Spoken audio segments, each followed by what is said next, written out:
एक बार की बात है, एक छोटे से गांव में एक हाथी रहता था। हाथी बहुत बड़ा और घने जंगल में रहने वाला था।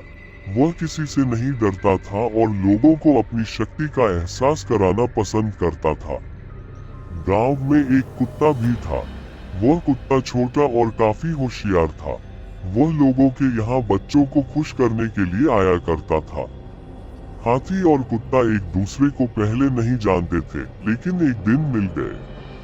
वे दोस्ती करने लगे और अच्छी तरह से बातचीत करने लगे। हाथी ने कहा, मुझे बहुत खुशी हुई कि मैं तुम्हें मिला। मैं शायद दुनिया का सबसे बड़ा और ताकतवर जानवर हूँ। कुत्ता समझता था कि हाथी थोड़ा बड़ा और घमंडी है, इसलिए उसने कहा, हाथी, मुझे मालूम है कि तुम बहुत बड़े हो, लेकिन फिर भी इंसान तुम्हें धकेलकर मार सकता है, और मुझे तो बहुत छोटा और दुर्बल होने की वजह से सब कुछ बचाना होता है। हाथी इस पर हंसते हुए कहा, तुम ठीक कह रहे हो, लेकिन फिर भी मैं कभी बचने के लिए तुम्हारी मदद ले सकता हूँ।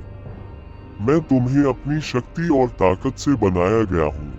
कुत्ता गंभीर रूप से बोला, मैं जानता हूँ कि तुम कितने शक्तिशाली हो, लेकिन प्रेम और सहायता देने की क्षमता मेरे पास है। ये सुनकर हाथी सोच में पड़ गया। वो समझ गया कि शक्ति और ताकत के बावजूद प्रेम और मदद कुछ भी नहीं होते हैं।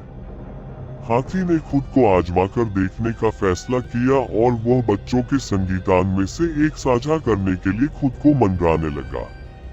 ये देखकर कुत्ता बहुत खुश हुआ और उसने कहा, हाथी, तुमने सबके दिल जीत लिए हैं। तुम्हारी हमारे गांव में बहुत जरूरत थी, जहां हमेशा खुशी और प्रेम की कमी महसूस होती थी। ये देखकर कुत्ता बहुत खुश हुआ और उसने कहा, हाथी, तुमने सबके दिल जीत लिए हैं। तुम्हारी हमारे गांव में बहुत जरूरत थी, जहां हमेशा खुशी और प्रेम की कमी महसूस होती थी।